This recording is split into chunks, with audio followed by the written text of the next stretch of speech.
Pronto, resolvido, né, meus irmãos? Convido a igreja mais uma vez a ficar de pé, onde nós faremos a leitura do texto bíblico desta noite, onde nós iremos, na medida da revelação do nosso Senhor, nós estaremos explicando o texto nesta noite. Peço a todos os irmãos que me acompanhem na leitura. Nós vamos fazer a leitura até o verso 15.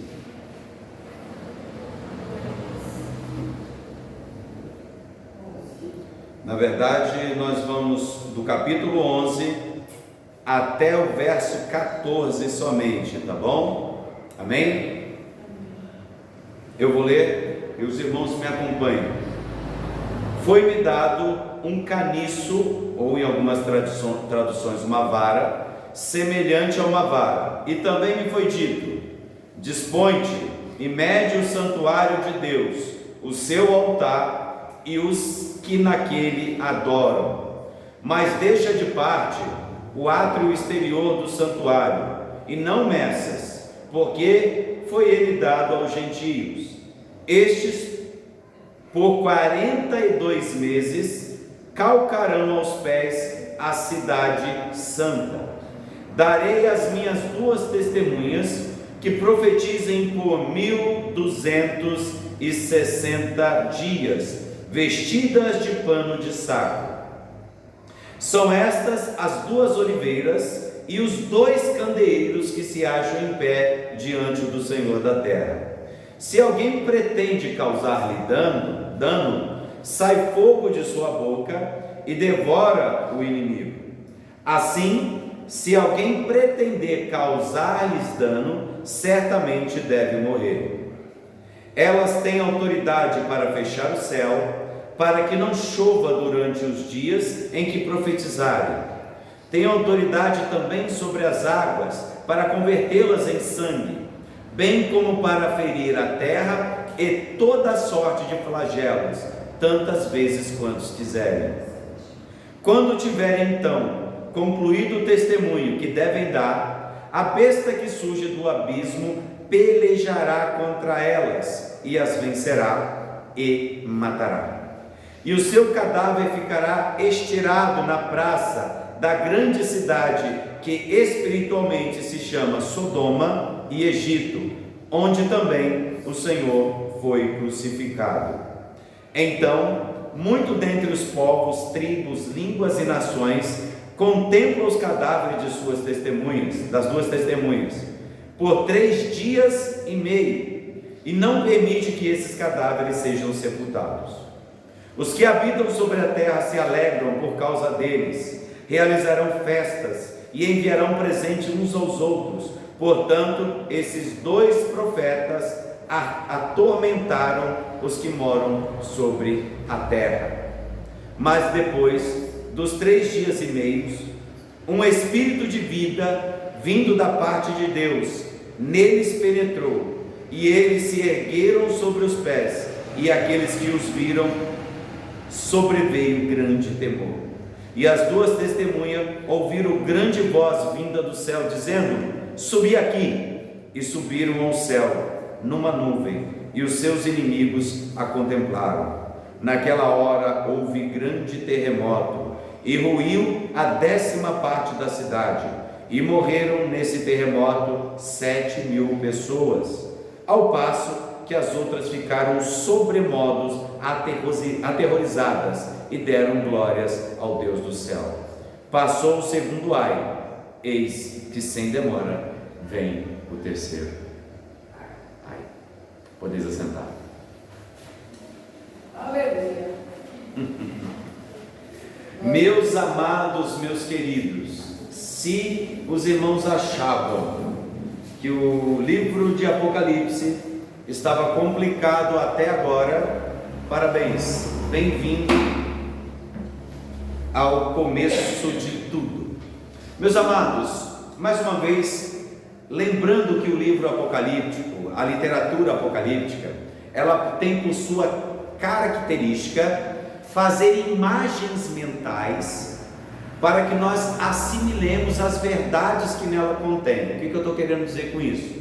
É como aquela história que nós contamos para a criança, e ela vai idealizando aquilo na mente, para que crie imagens na cabeça dela, para que ela consiga perceber melhor as coisas que são ditas para ela. Então por isso que existem as histórias de conto infantil, para gerar uma memória afetiva e uma memória, quase que um filme que fica brotando na cabeça das pessoas. Então a intenção do livro de Apocalipse é criar esse tipo de imagem na mente do crente. Por quê? Para que nos momentos de dificuldades, no momentos de angústia, nós nos lembremos dessas promessas fio a fio, para que nós não esqueçamos das verdades de Deus em momentos de dificuldades. Porque, irmãos, se tem uma coisa que nós sabemos que nós teremos, serão momentos de dificuldades. O crente foi convidado a isso.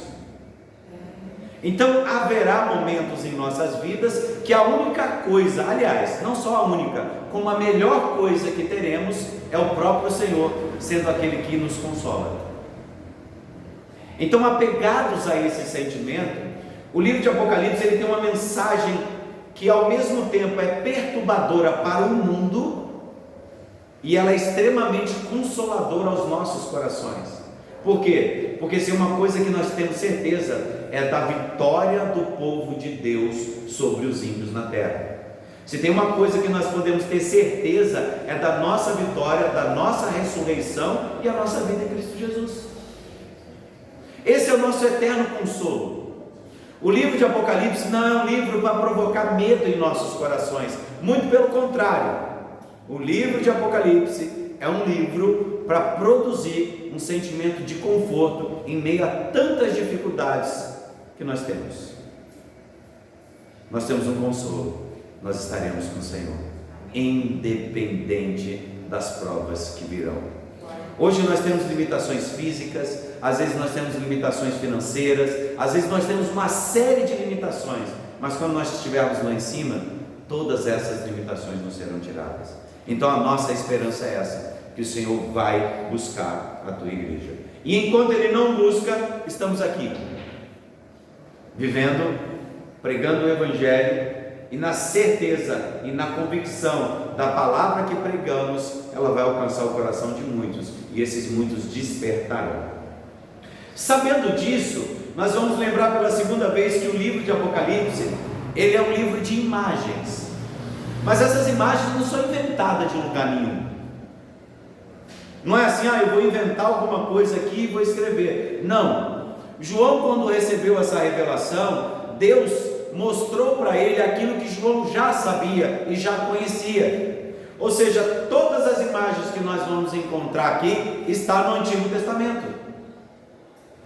Tudo que vai ser dito aqui, nós vamos pegar referências do Antigo Testamento para que nós possamos entender o que o autor está tentando dizer. Irmãos, o autor bíblico, inspirado pelo Espírito Santo, ele tem uma intenção. A Bíblia não é uma caixinha de promessas. A Bíblia, ela tem um propósito. O livro tem um propósito. É uma carta que tem um remetente. E esse remetente, quando abrir, ele tem que entender. O nome do livro do Apocalipse é revelação. A palavra Apocalipse significa tirado do escuro e colocado à clara. É esse que é o seu sentido literal. Então não é um livro de mistérios. É o contrário. É um livro de revelações. E que revelação é essa? Que aquela que os profetas disseram, que viria um Redentor, um Salvador, que ia julgar o mundo, ia salvar o seu povo, ia levar todo mundo para morar no céu, e depois estabeleceria seu reino aqui na terra. Essa é a mensagem. Tenhamos em mente essa mensagem, e no meio disso muitas coisas vão acontecer. Então todas as imagens que aqui estão, elas estão no Antigo Testamento. Vamos lá. Começaremos, meus amados, com os primeiros textos aqui. A primeira coisa que eu quero mostrar para os irmãos no estudo desta noite é, primeiro verso: foi-me dada uma cana semelhante a uma vara, e chegou o anjo e disse: levanta-te e mede o templo de Deus, e o altar e os que nele adoram. Nós vamos começar por aí. O anjo chegou perto de João e deu uma vara de medir. Entenda bem, cana é uma medida, tá bom, irmãos? Cana não é aquele negócio que a gente chupa aqui no Brasil, não. A palavra cana lá, ela vem da palavra caniço, que significa algo de um determinado tamanho. Geralmente era um côvado e um palmo. Então essa era uma vara de medir, e as coisas eram feitas com essas varas, tá? E eu vou lembrar aqui, os mais antigos vão lembrar disso. A minha mãe, que é minha avó, ela costumava dizer o seguinte: ela falou assim: eu conheci uma fulana e ela me mediu de cima a baixo. Então essa palavra medir, ela traz uma expressão de que é aquela pessoa que te analisa de cima embaixo para ver quem você é, dá aquela medida assim. Então o sentido da palavra medir é basicamente esse. Vocês acreditam? Literalmente significa isso. É uma análise profunda. É ver o que? Olha só, foi-lhe dado uma cana semelhante a uma vara, e chegou o anjo e disse: vai lá e mede o que? O templo de Deus, o altar, e não só isso, e quem os adoram. Mas espera aí, tudo bem, eu consigo medir o templo, eu consigo medir o altar, mas como que eu meço uma pessoa? Eu literalmente vou lá, vou medir todos que estão aqui dentro da igreja, eu vou medir um a um? Então provavelmente não é isso que o texto está querendo dizer. O texto está querendo dizer observe, veja atentamente o templo de Deus, observe atentamente o altar e observe aqueles que nele adoram, ou seja, os santos que estão ali. Ou seja, ele quer que ele preste bem a atenção. Irmãos, muitas pessoas entendem que quando o Senhor voltar, ele vai voltar quando fizerem um templo lá em Jerusalém. Aí vira e mexe, você encontra na internet: estão fazendo o terceiro templo lá em Jerusalém, e isso, aquilo e aquilo outro. Então esse templo aqui vai ser o templo que quando Jesus voltar, ele vai trazer o templo. Então irmãos, não pode ser isso. Eu vou explicar por que não pode ser isso. Primeiramente, na época de João, o templo já havia sido destruído. Então como é que ele ia medir o templo? Como é que ele ia medir o santo dos santos, sendo que já foi totalmente destruído? Então aqui o templo, o altar e os que neles adoram não tem nenhum sentido em relação a alguma coisa literal, mas é alguma mensagem espiritual que foi dado num texto anterior, e nós vamos ver aonde está esse texto. Irmãos, segundo motivo que não pode ser o templo restabelecido novamente, porque se você restabelecer o templo novamente, hoje um templo literal, o que vai acontecer? Você vai restabelecer o que? O sacrifício, o sacerdócio e o sistema levítico. Por que não pode acontecer isso? Porque o próprio Jesus acumula essas três funções. O livro de Hebreus deixou bem claro que a partir de Cristo nenhum sacrifício mais seria feito, ou seja, porque o sacrifício dele foi feito uma vez só por todos, os que morreram, os que estão morrendo e os que ainda morrerão, pelo pecado de todos eles. Então não pode ser literal, não vai ser restabelecido o culto em Jerusalém como alguns pensam, não pode ser essa a verdade, porque seria uma franca desobediência com aquilo que Cristo ensinou e aquilo que a Bíblia nos ensina. Vou te dar um exemplo. Gálatas capítulo 4 verso 3. O apóstolo Paulo, escrevendo à igreja da região da Galácia, que na verdade eram 5 cidades, ele escreve em Gálatas capítulo 4 verso 3 a seguinte coisa, presta bem atenção. Os Gálatas, eles tinham uma mania, sabe fazer o que? Eles serviam a Cristo, mas ele queria manter os costumes judeus. Então o pessoal da Galácia, ele queria ser: não, você quer ser cristão, tudo bem, mas vai ter que circuncidar. Não, tudo bem, você quer servir, tudo bem, mas você vai ter que obedecer às 613 leis. Você vai ter que obedecer dias, você vai ter que fazer isso, você vai ter que fazer aquilo. Aí o que o apóstolo Paulo fala? Ele fala assim: Gálatas 4, verso 3: assim também nós, quando éramos meninos, estávamos reduzidos à servidão debaixo dos primeiros rudimentos do mundo. Quem chama de rudimento do mundo rudimento do mundo são aquelas coisas que era própria do tempo, tá? Banhos sacrificiais, fazer aquele momento, como é que chama, de purificação, não poder orar a Deus direto, tem sempre que ter um sacerdote para introduzir. Em Colossenses 2:8, mais uma vez o apóstolo Paulo, ele está falando assim, tende cuidado para que ninguém vos faça presa sua, em meio de filosofias e vãs sutilezas, segundo a tradição dos homens, segundo o rudimento do mundo, e não segundo Cristo. O que o apóstolo Paulo está ensinando? Em Colossos tinha mais ou menos a mesma característica. A gente chama-se das heresias de Colossos. As heresias de Colossos, eles misturavam misticismo, eles misturavam misticismo pagão, eles misturavam judaísmo e misturavam cristianismo. Eles acreditavam em horóscopo, eles acreditavam em premonições, eles acreditavam em ler entranhas de bicho, e eles se achavam cristãos. Está aparecendo nas igrejas de hoje, né? Tem crente que acredita em horóscopo.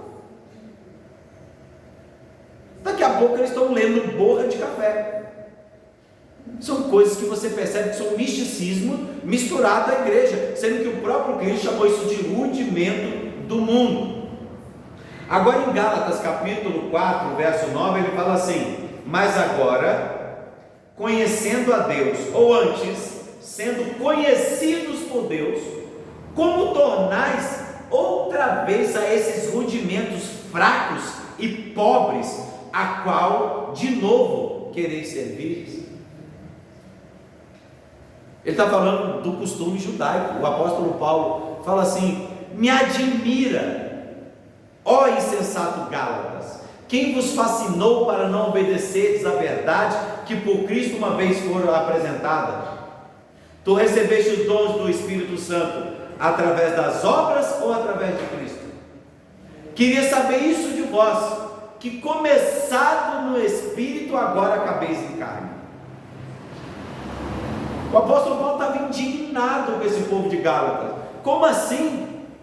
Eu ensinei para vocês que o cristianismo é se afastar do judaísmo, agora vocês estão voltando para o judaísmo, para o rudimento do mundo, essa filosofia pobre? Não, eu estou apresentando Cristo para vocês. Então, irmãos, não pode, o templo ele não pode ser restabelecido novamente, porque o templo foi destruído por Cristo e foi levantado em 3 dias. Os apóstolos chegaram perto de Cristo e disseram assim, falou: Senhor, olha que templo, olha que construção. Ele falou: rapaz, eu vou derrubar isso aí em 3 dias, eu vou subverter, não vai ter pedra sobre pedra. E ele falou para os próprios fariseus: eu derrubo esse templo e faço ele em 3 dias. Ou seja, ele estava pré-anunciando que quando ele morresse e ele ressuscitasse, o templo ia perder a sua utilidade. E os discípulos queriam dissuadi-lo a fazer outra coisa que nem essa. Então nós percebamos então com esses textos que o novo templo não pode estar falando de algo físico, seja no passado, seja em qualquer momento da história, não pode ser isso. Ele está falando da igreja espiritual, a igreja que nunca será derrubada, a igreja que foi construída em Cristo. Essa que vai ser medida pelo caniço. Medida por causa de quê? Porque é o Espírito Santo que a mede. Quando eu falo medir, é para ver se o crente se encontra na posição de crente, se a igreja se continua na posição de igreja, e se o altar está falando dos ministros, está falando do meu testemunho pessoal e de todos os ministros que foram postos pelo Senhor para ministrar o Evangelho. O Espírito Santo mede, irmãos. Se tem uma coisa que o Espírito Santo faz, é avaliar o nosso íntimo. Então Deus conhece a intenção dos nossos corações. E Ele está falando que nenhum altar, nenhuma igreja e nenhum santo ele vai conseguir chegar diante de Deus sem ser medido. Só para vocês terem uma ideia. Mas irmãos, essa imagem não bastando, essa imagem ela é clássica. Por quê? Porque o apóstolo João, ele não está inventando nada. Ele não está inventando a roda. Ele, quando fala isso, ele está apontando para um texto que está escrito literalmente o que ele está falando. Abram comigo em Ezequiel 40, verso 5.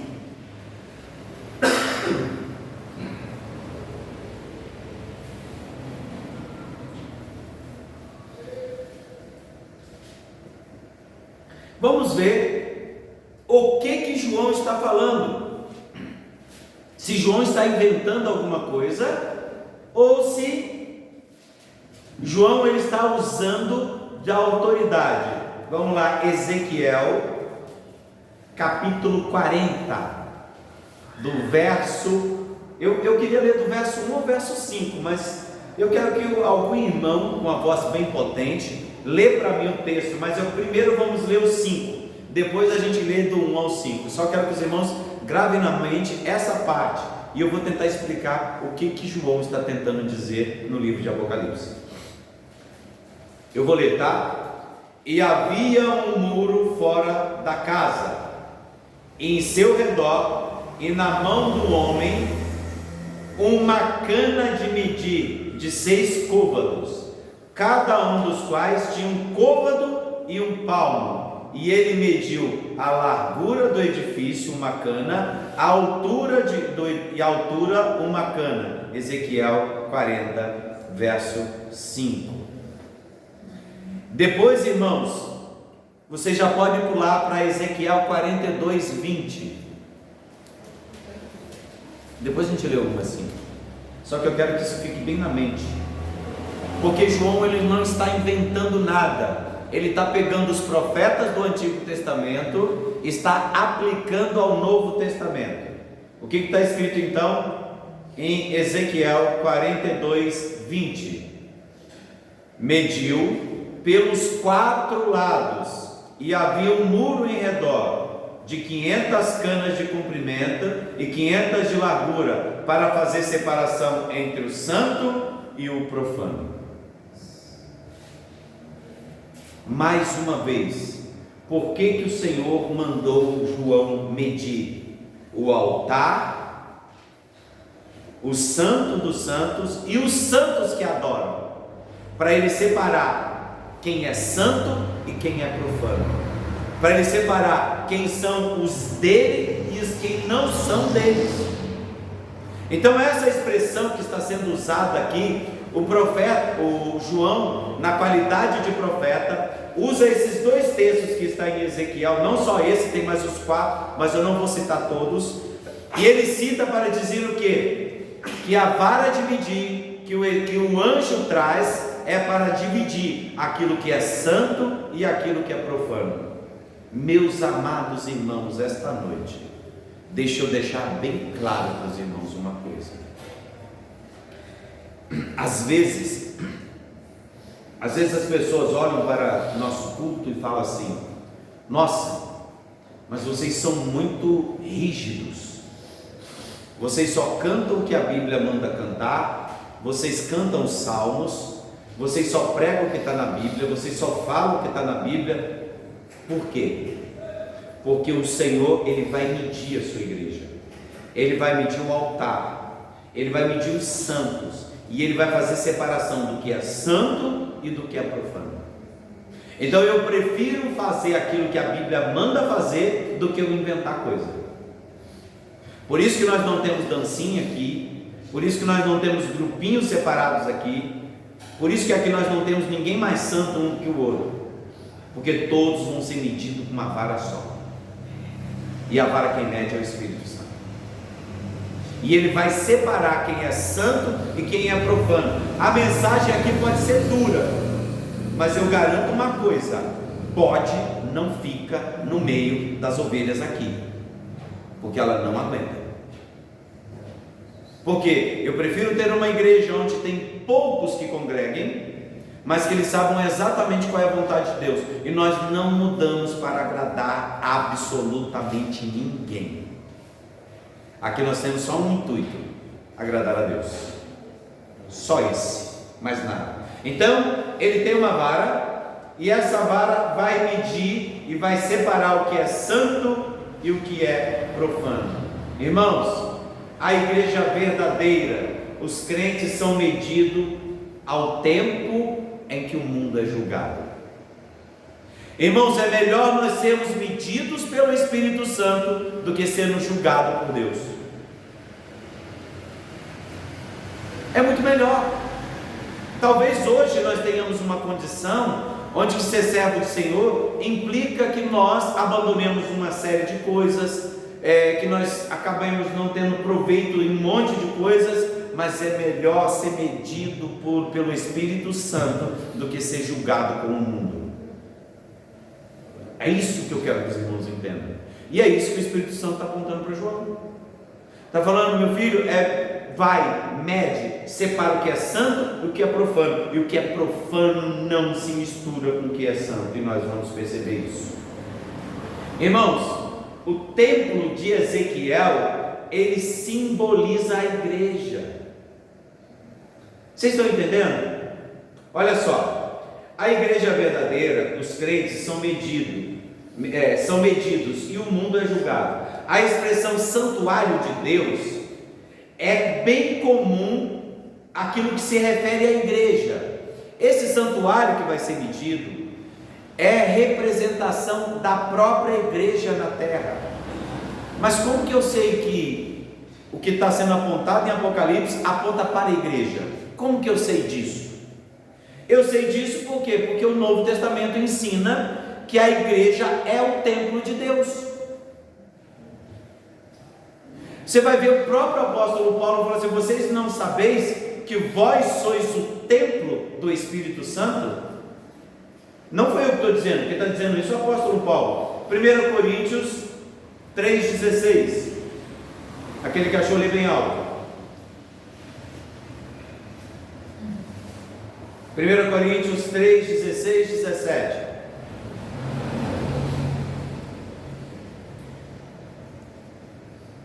Vocês não sabem que são santuários de Deus e que o Espírito de Deus habita em vocês? Se alguém destruir o santuário de Deus, Deus o destruirá, pois o santuário de Deus, que são vocês, é sagrado. Então vocês perceberam que quem está sendo medido então é o quê? É um templo de verdade, irmãos? É um templo que virá depois? Não, a Bíblia já fala que nós somos santuários de Deus. E quem nos mede não é o seu vizinho, não é o seu irmão, quem nos mede é o Espírito Santo. Vós sois santuário de Deus, e aquele que for contra o santuário de Deus é contra o próprio Deus. Vocês entendem? É isso que eu estou falando. Se a própria Bíblia nos aponta como santuário de Deus, então esse santuário do Apocalipse aqui, capítulo 11, não está se referindo a um lugar físico, está se referindo a toda a igreja do Senhor. 2 Coríntios 6, 16. Aquele que achar, já lê alto.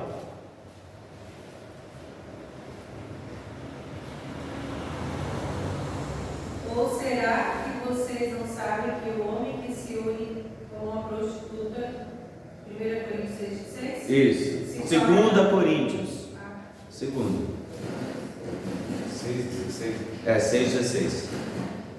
De acordo tem o templo de Deus com os ímpios, porque vós sois o templo do Deus vivo.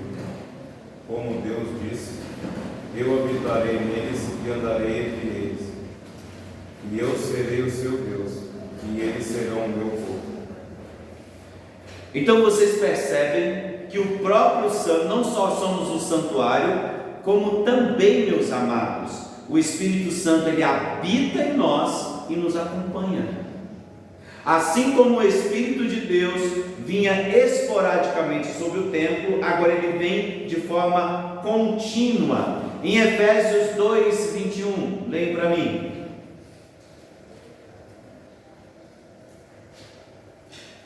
Efésios 2, 21. Ele mantém o edifício todo bem firme e faz com que cresça com um templo dedicado ao Senhor. Então vocês percebem que o Espírito Santo aqui em Éfeso, ele mantém o edifício unido, para que isso abençoe de alguma forma, ou seja, a igreja santa unida, porque o meu Espírito testifica com o teu Espírito que nós somos filhos de Deus. É isso que mantém o templo unido, é isso que mantém a minha igreja que está aqui em Suzano, unido com as nossas igrejas no Nordeste, unido com as nossas igrejas em todos os locais do mundo, unido com todos os outros irmãos que pregam a palavra de Deus. Nós temos o mesmo Espírito, e Espírito esse que nasceu para ser edificado, para glorificar o nome do Senhor. É isso que o texto está querendo dizer. O templo de Ezequiel sempre simbolizou a igreja. Em João 9,34 ele vai falar que o santuário de Deus são os seus fiéis. Vocês querem ler para mim? João 9,34.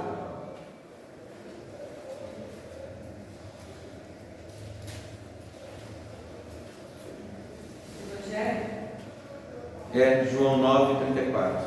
Eles disseram: você nasceu cheio de pecado, e é você que quer nos ensinar?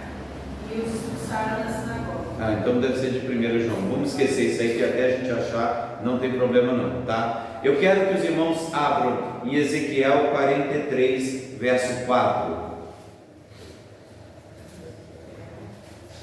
Vamos para Ezequiel de novo, porque essa imagem está intimamente ligada ao livro de Ezequiel.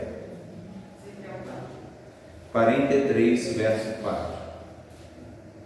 E a mesma coisa vai ser repetida em 47:1, mas eu quero Ezequiel 43:4.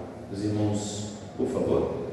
O templo de Ezequiel simbolizava a igreja. Lê para mim aí. Ezequiel 43:4. E a glória do Senhor entrou na casa pelo caminho do portão, cuja vista está em direção ao leste. Só isso? No 4 a glória do Senhor passou pelo portão do lado leste e entrou no templo.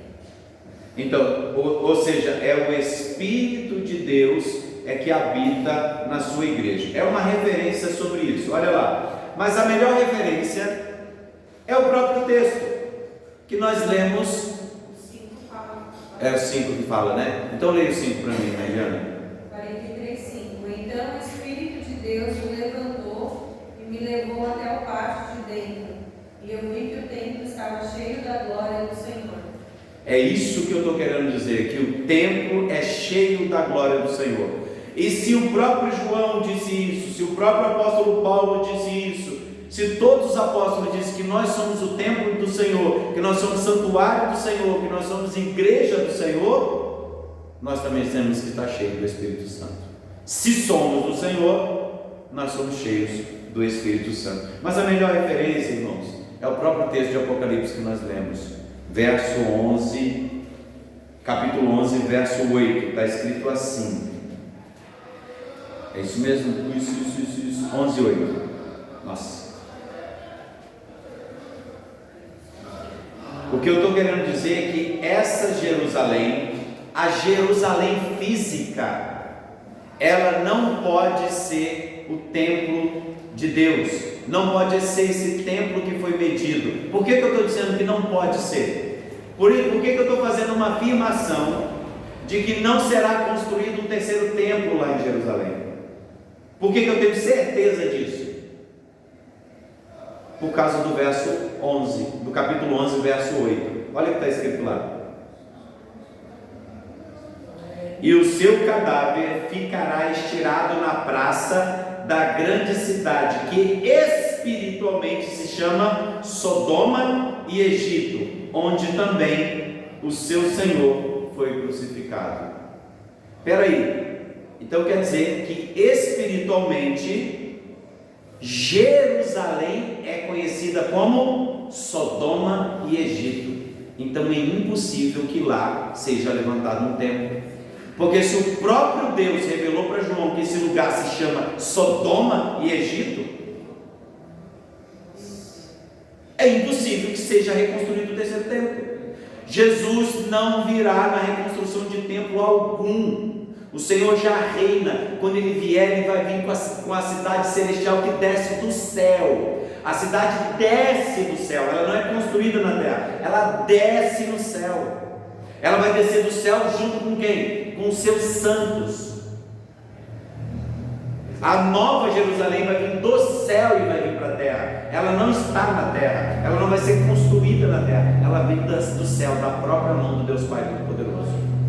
Assim como foi o Éden, o próprio Senhor construiu para Adão e Eva morar. Assim será para nós. O próprio Senhor vai construir essa cidade para que nós consigamos viver lá e toda vez na viração do dia contemplar o Senhor face a face, assim como Adão e Eva antes de pecar faziam.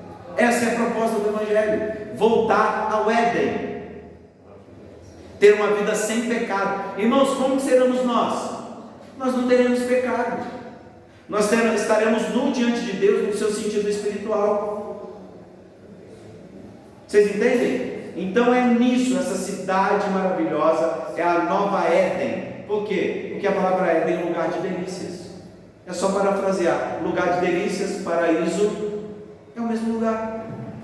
Ou seja, Deus vai reconstruir Éden para que nós moremos lá. Só que agora, sem árvore do conhecimento do bem e do mal para atrapalhar nós. Agora vai ser só nós e o Senhor. Amém? Essa é a mensagem. E depois, irmãos, verso 3 do capítulo aí que nós estamos lendo do Apocalipse, está escrito assim: e darei o poder às minhas 2 testemunhas, e profetizarão por 1260 dias, vestidas de saco. Antes da gente saber quem são as 2 testemunhas, a primeira coisa que a gente tem que saber é que elas estão vestidas de saco. O que isso significa? Irmãos, eu vou contar um segredo para os irmãos. Na minha casa, a gente tinha uma situação muito difícil financeiramente. Miséria, né? Então, às vezes, a minha avó, para a gente ter roupa, o que ela fazia? Ela pegava pano de saco e costurava umas bermudinhas para a gente. E a gente vestia aquela roupinha de saco. Só que todo mundo que olhava na rua, o que ela sabia? Que aquela roupa era a roupa de saco. Isso não é pano, isso não é nada. Então, basicamente, pegava aquele saquinho de farinha que era feito, ele era bem amarelo, sabe, parecendo sisal. Era bem simples, irmãos. Só dava um cortezinho no meio e cozia assim do lado, costurava do lado até o meio, e a gente botava aquilo e meio que amarrava na cintura e não está pelado, estamos vestidos. Só que isso à vista dos outros era o quê? Humilhação. Estar vestido de pano de saco é ser humilhado. Então nós temos aqui 2 testemunhas, que nós vamos falar quem são essas testemunhas, tá? E essas 2 testemunhas, elas estão vestidas de saco, significa que elas estão humilhadas, humilhadas à vista dos que estão de fora. Porque para nós, honestamente, eu nem sabia. Eu andava com aquela roupinha de saco, para mim estava normal. Era o que eu tinha, é a minha realidade. Então, nesse sentido, as roupinhas de saco aqui, eles estavam vestidos de roupa de saco como sinal de humilhação. E está falando que eu darei poder às 2 testemunhas. Por que não uma? Por que 2? Não podia ser uma testemunha só? Por que nós precisamos de 2? Irmãos, por que eu estou fazendo essas perguntas? Eu estou fazendo essa pergunta porque o texto, ele nos responde quando nós perguntamos. Por que tem que ser 2? Nós vamos começar aí. Estabelecendo, irmãos, olha só, no costume judaico, a gente chama de cultura semítica, o que acontece? O testemunho de um homem vale alguma coisa? Vale. Mas o testemunho de 2? O testemunho de 2 pode incriminar o testemunho de um. Se eu tenho duas testemunhas falando que você é isso, contra só você falando que não é isso, quem você acha que as pessoas vão acreditar? No testemunho de duas pessoas, não é isso? E vou te falar uma outra coisa: quando Jesus chamou os seus 70 e ele começou a mandá-los pregar o Evangelho, ele mandou que cada um fosse sozinho?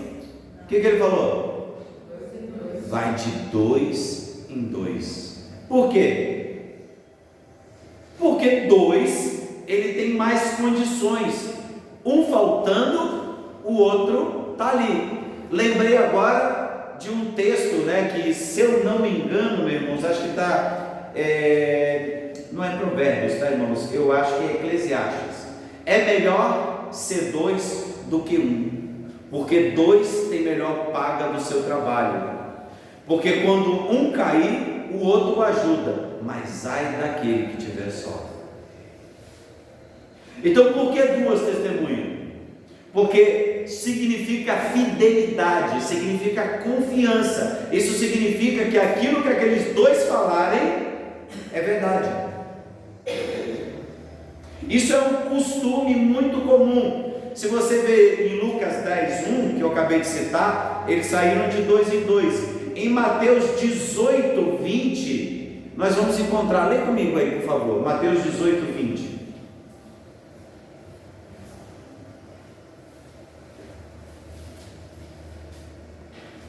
O que primeiro que achar pode ler.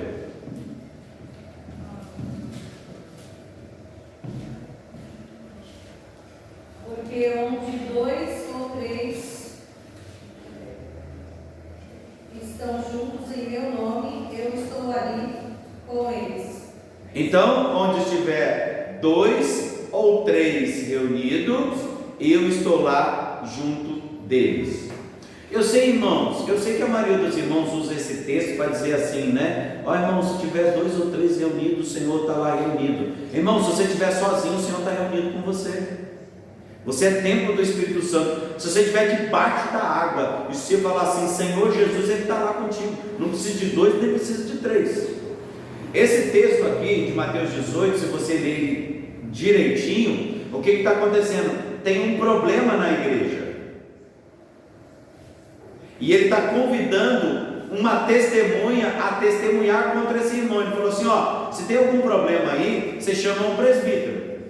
Se o irmão tiver algum problema com você, você vai lá e conversa com ele. Mas não resolvendo isso, o que você faz? Você chama um presbítero, ou seja, 2. Você chama e conversa com ele. Mas ele não se arrependendo da falta dele, o que você faz? Leve a ele ao pastor, ao presbítero. Chegando lá, o que você faz? Se ele não quiser ouvir nem você e nem a igreja, tira ele do meio de vocês.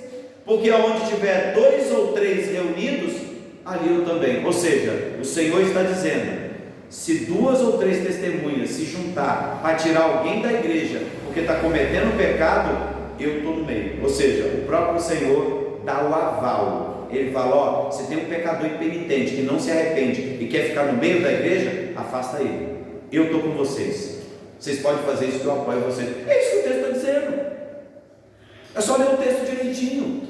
Não cortar o texto, ler o texto inteiro. É disso que o texto está falando. Onde tiver 2 ou 3 reunidos, é para julgar a causa de um pecador impenitente.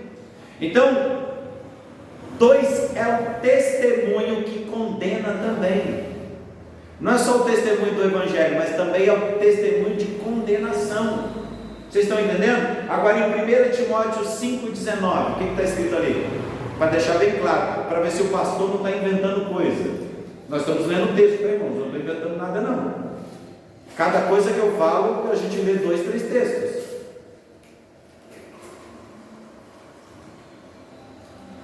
Primeira Timóteo 5,19.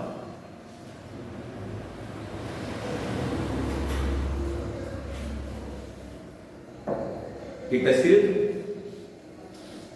Não aceite nenhuma acusação contra qualquer presbítero, a não ser que ela seja feita por 2 testemunhas, pelo menos.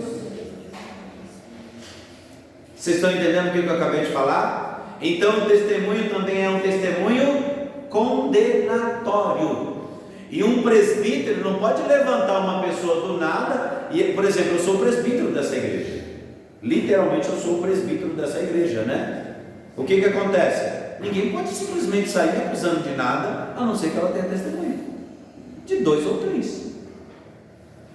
O nosso sistema eclesiástico determina que se a igreja quiser tirar o pastor, ela tira. Se os irmãos aqui quiserem me tirar, eu me tiro daqui. Eles enviam outro pastor no meu lugar.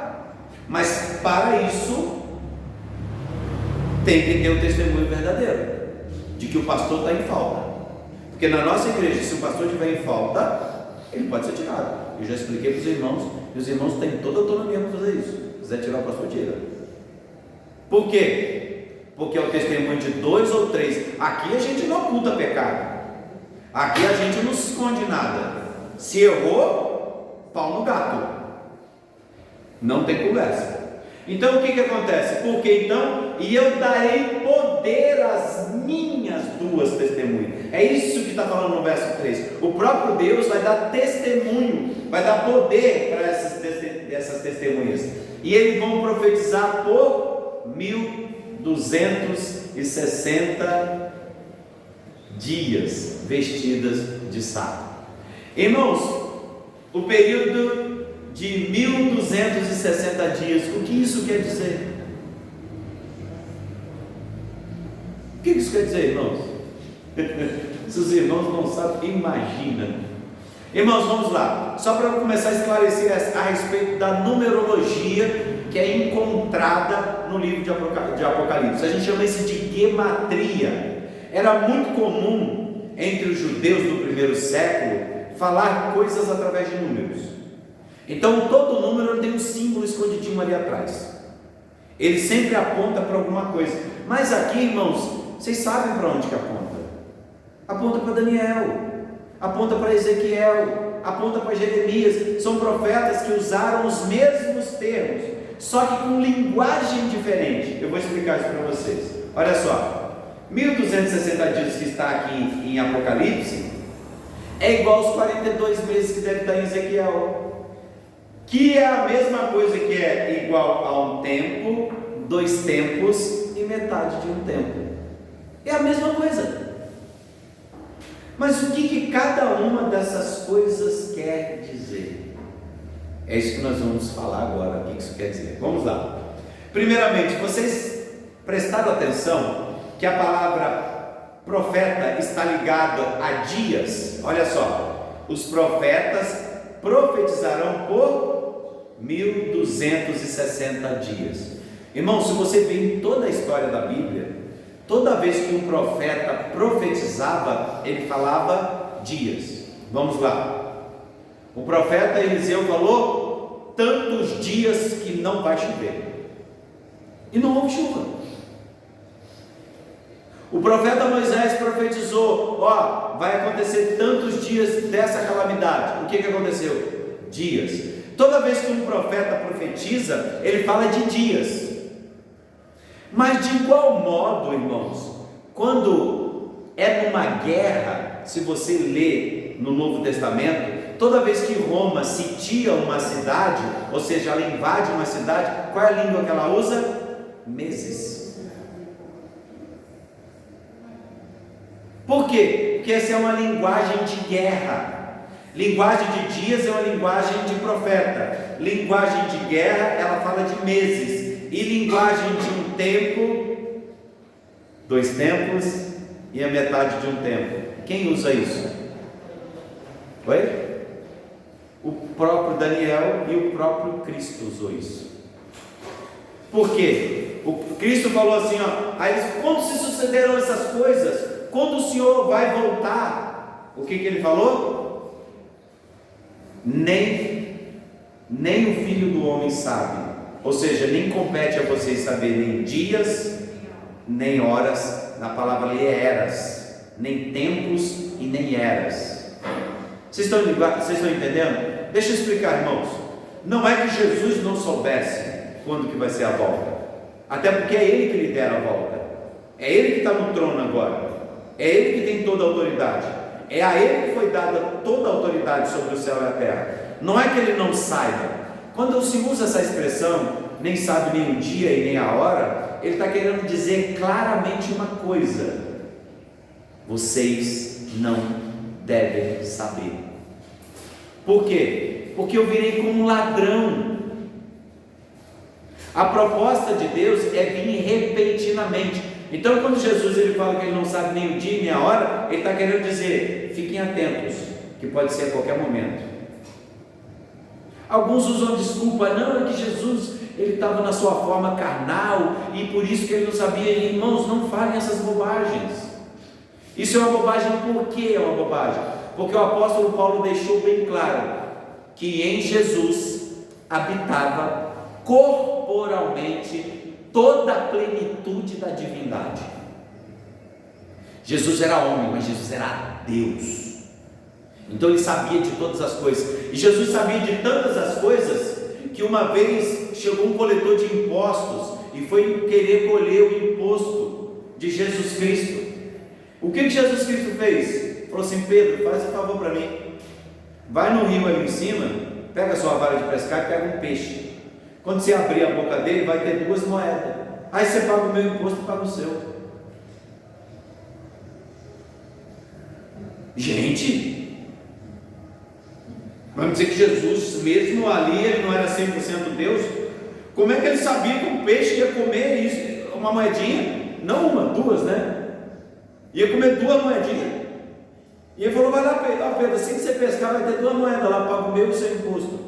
Então Deus em Cristo habitava corporalmente em toda a plenitude da divindade.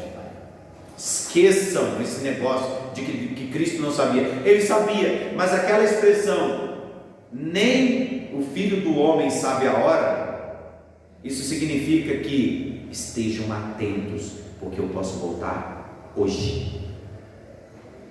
Irmãos, tenha isso em mente. O Senhor está às portas. Olha a sociedade como ela está. Olha o mundo como ele está. Fiquem atentos. O Senhor pode vir num piscar de olhos. Quando nós estivermos distraídos aqui, Ele vai vir como um relâmpago que vem do Oriente e dista até o Ocidente. Vai ser um pá! Quando você vê, o Senhor chegou. Mesmo que o Senhor não venha agora, você pode ser convidado a estar com Ele esta noite. A escatologia final pode não acontecer, mas a escatologia pessoal pode acontecer hoje. Hoje o pastor de vocês pode ser convidado a ir para o céu hoje. O Senhor disse: vem, e eu vou. Irmãos, confesso, com o coração aberto. Irmãos, eu sei que eu tenho muita coisa aqui. Tem meus filhos, tem minha linda esposa que está ali, mas se Deus me convidar, eu vou. Irmãos, confesso que vou estar feliz com o Senhor, porque toda a minha vida eu me preparei para estar com Ele. Desde quando Ele me chamou, me tirou das trevas e me transportou para o reino do Filho do teu amor, eu espero ansiosamente a vida dele. Não importa quantas coisas boas eu ainda tenho para viver aqui, é melhor estar com o Senhor. O apóstolo Paulo disse isso. Ele falou assim: ó, no meu coração eu queria estar com o Senhor, eu queria estar com Cristo, mas enquanto eu estiver aqui, eu vou pregar o reino dele. Então, irmãos, se o Senhor me chamar, eu vou, feliz da vida. Eu sei que vou deixar uma meia dúzia chorando aqui, não vai ser muitos não, mas vai ser uma meia dúzia, mas eu vou, e vou muito feliz. Por quê? Porque eu vou terminar a minha carreira sabendo que eu guardei a fé. Então, irmãos, e essas testemunhas, olha só, irmãos, como eu disse para vocês, que tem essas 3 características aí. Então nós temos que entender algumas coisas, que nós vamos voltar à questão aí dos dias aí. Irmãos, e essas duas testemunhas, irmãos, eu acabei não guardando, mas se eu não me engano, está em Zacarias capítulo 4. Ele fala assim, abra para mim Zacarias capítulo 4, por favor. Nossa, nós teríamos que ler inteiro Zacarias capítulo 4.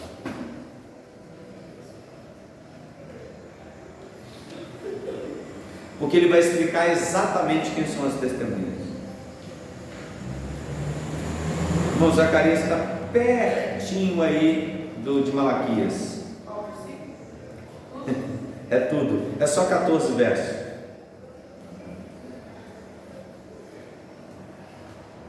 Gente, é lindo esse texto. Se os irmãos entenderem o que o profeta está falando, eu vou ler, tá bom, irmãos? Zacarias capítulo 4.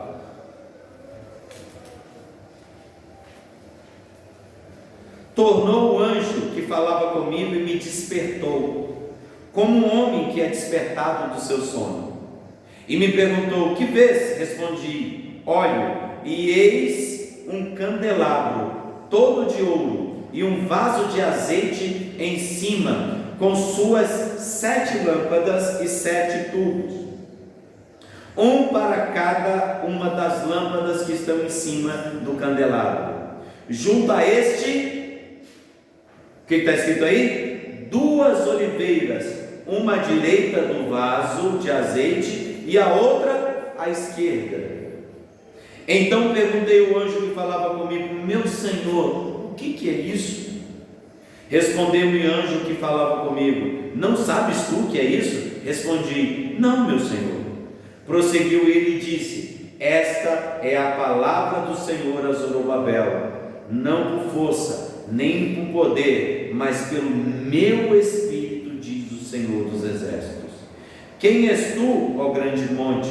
Diante de Zorobabel serás como uma campina, porque ele colocará a pedra de remate em meio a aclamações. Haja graça e graça para ele. Novamente me veio a palavra do Senhor dizendo: as mãos de Zorobabel lançaram os fundamentos desta casa, elas mesmas a acabarão, para que saibais que o Senhor dos Exércitos é quem te enviou a vós outros.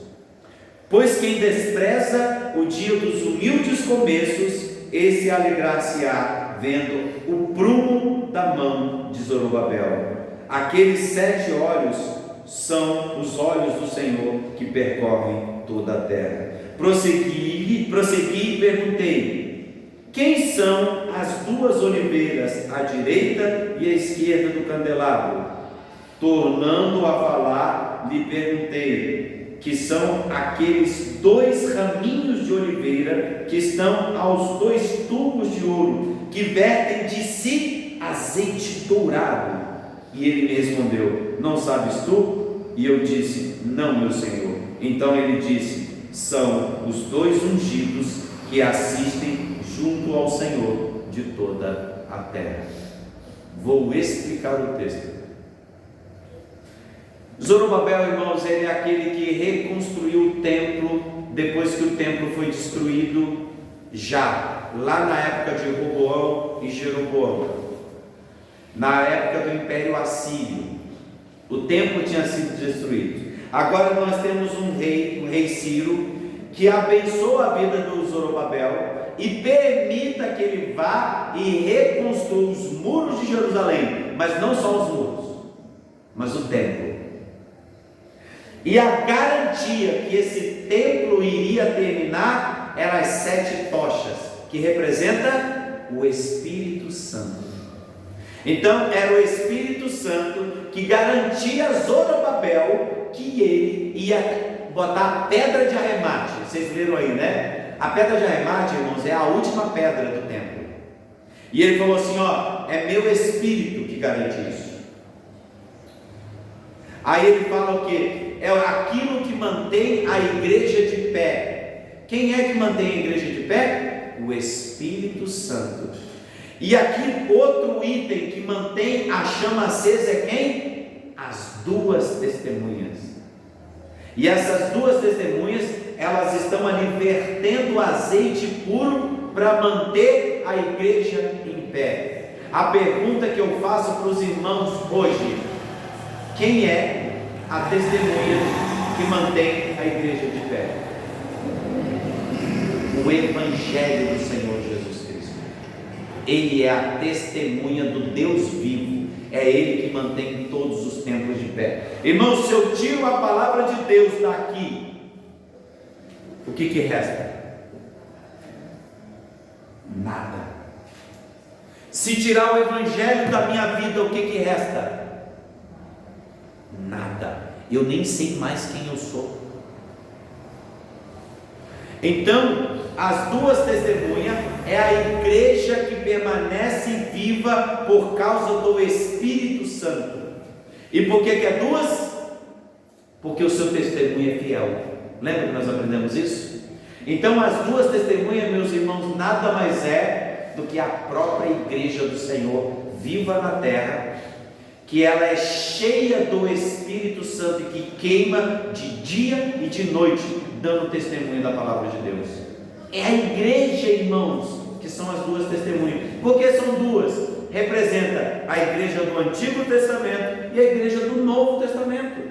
Por isso que são duas. E essas duas igrejas hoje estão juntas, testificando do azeite dourado que alimenta a chama do candelabro. Ou seja, o candelabro é a coisa visível que mantém a igreja de pé, que é o próprio Espírito Santo. Gente, qual é a mensagem do capítulo 4? Ela vai acontecer no verso 5. Irmãos, é o último verso hoje que nós vamos poder estudar, o verso 5. Olha só, o que acontece? Essas duas testemunhas, olha só. E se alguém lhes quiser fazer mal, o fogo sairá da sua boca e devorará os seus inimigos. E se alguém lhe quiser fazer mal, importa que seja morto. Lembra que nós acabamos de falar? Irmãos, lutar contra o povo de Deus é lutar contra o próprio Deus. Lutar contra as testemunhas de Deus é juízo. Lutar contra a igreja do Senhor, não importa, irmãos, a igreja já foi muito mais perseguida do que já foi hoje. Crente morria igual barata, mordido de leão, era vazado pelos gladiadores, eram mortos. Como que a igreja foi atacada em todos esses séculos? Hoje os nossos irmãos lá na Coreia do Norte estão morrendo todo dia por causa do Evangelho, mas o Evangelho segue vivo, firme, forte, triunfante. Por quê? Porque Deus garante que ela vai crescer. Ela falou: Zorobabel, é eu que garanto que você vai colocar a última pedra aí, meu filho. Enquanto todos os eleitos não forem chamados através da pregação do Evangelho, a igreja não vai ser tirada da terra, até o último ser salvo. Aquele que Deus falou assim: ó, vai ter fulano em tal ano, em tal hora. Enquanto esse não for alcançado pela palavra, pelo testemunho vivo do Deus vivo, eu não volto. Então essa é a verdade, irmãos. Olha só, se alguém fizer mal, irmãos, e vão tentar fazer. Por quê? Porque o período que a igreja crescerá, esse período que a igreja está crescendo, esse período, por exemplo, irmãos, existe período na história que a igreja cresceu sem nenhum desafio. A igreja foi crescendo, mas mesmo diante de tantos desafios, a igreja continua crescendo. Agora, irmãos, talvez você fale assim: mas como assim? Vai sair fogo da boca? O que isso significa? Irmãos, João não está inventando nada. Jeremias 5, verso 14, ele está repetindo o texto que está em Jeremias 5, 14.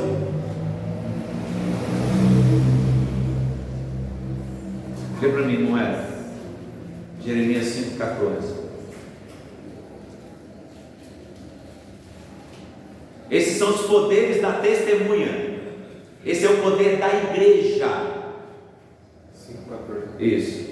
Portanto, assim diz o Senhor, Deus dos exércitos: visto que eles falaram tais palavras, eis que converterei as minhas palavras em tua boca em fogo, e a este povo em madeira, e eles serão devorados.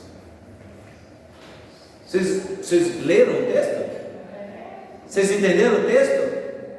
Falou assim: é profeta, é Jeremias, né? Aqui no caso Jeremias, é Jeremias, eles não estão querendo crer em você? Você é minha testemunha, não estão querendo você? Não se preocupe, eu vou converter a sua palavra em fogo, e ele vai queimar o outro como madeira seca. Irmãos, uma vez a palavra de Deus me foi pregada, e ela me queimou todo. O que nós temos que entender é que o testemunho do Evangelho é aquele que nos purifica. O testemunho da igreja é aquele que faz com que o homem se converta, e aquele que não se converte vira pó. Porque no final, irmãos, é isso. A palavra do Senhor, ela tem duas opções. Ela te leva à vida eterna e um relacionamento íntimo com Deus, e ela te leva para outro lugar: inferno, fogo e condenação. Irmão, não tem o meio termo. É isso que a testemunha fala. O Evangelho, ele é salvação ou ele é condenação? Não tem isso. Por isso, irmãos, que às vezes o pastor parece duro. O pastor de vocês às vezes dá umas coisas assim que... mas que essa é a verdade. O Senhor, ele converte a palavra do pregador em fogo. Tem duas opções: ou ela te queima, no sentido de que você atenta para a voz de Deus e você modifica a tua vida, ou você vira pó. Ou seja, a palavra, ela tem essa função. Então, meus amados, só para terminarmos, vamos ler o verso 6. Este tem poder para fechar o céu, para que não chova.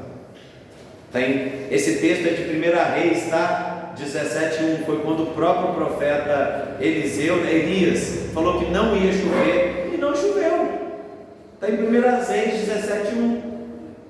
Nos dias de sua profecia, e tem o poder sobre as águas para convertê-las em sangue, e para ferir a terra com toda sorte de pragas, todas quantas vezes quiser. É o texto que a gente vai encontrar em Êxodo 7:20, quando o próprio Moisés falou que a lua ia se converter em sangue, as pragas iam acontecer, e Deus deu isso às testemunhas.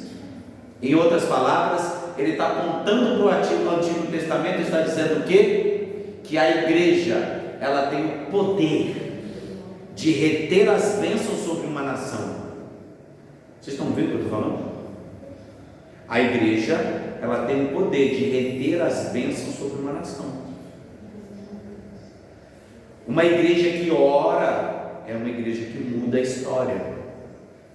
Irmãos, encerrando a mensagem desta noite, esse estudo desta noite, existia uma mulher chamada Bloody Mary. Era uma rainha, tá? Uma rainha que imperava na época próxima à Escócia. Essa mulher era uma católica que era conhecida como Maria, a sanguinária. Ela matava crente igual praga. Todo protestante, ela ia lá e mandava matar. Essa mulher está na história, irmãos. Era uma católica que mandava matar todo mundo. Tinha um homem chamado John Knox. John Knox, ele era um presbiteriano, assim como nós também somos. E o que acontece? Ele é o pai do presbiterianismo, né? Aí o que aconteceu? Quando se falou em guerra, em lutar contra ela falou, sabe o que? Ela falou assim: eu tenho mais medo de John Knox de joelho orando contra mim do que todas as nações lutando contra mim. Até essa mulher mundana, até essa mulher assassina, sanguinária, ela sabia, se John Knox botasse o joelho no chão para derrubar ela caía. Então, irmãos, ela só governou 2 anos e foi morta.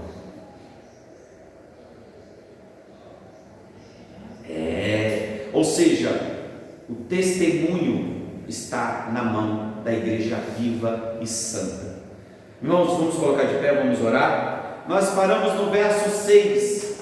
Na próxima quinta-feira nós continuaremos o estudo e eu vou explicar melhor essa questão dos dias aí, tá bom? Tá bom que a gente não falou ainda dos dias aí, todo de tempo, metade do tempo, a gente não explicou exatamente, mas nós vamos.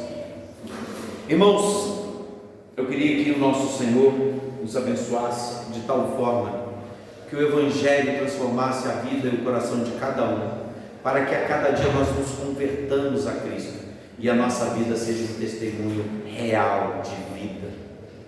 Que nós façamos um acordo com Deus, uma aliança com Ele, de sermos obedientes à sua palavra, ao seu testemunho, e como igreja viva, testemunhar o Evangelho a todos os povos. Vamos orar?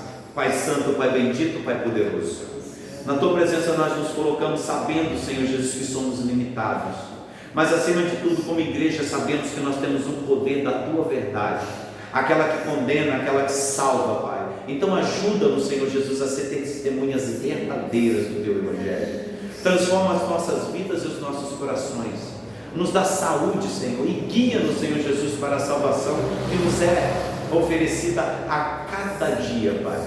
Peço também, Senhor, que o Senhor abençoe o seu povo, os guarde essa semana, que elas tenham uma semana cheia de bênçãos, cheia de vitória, que o Senhor proteja de todo tipo de acidente, de todos os intempéries da vida, que o Senhor guarde a saúde, o coração de cada uma delas, e que a cada dia elas se entreguem mais ao Senhor e Salvador Jesus Cristo.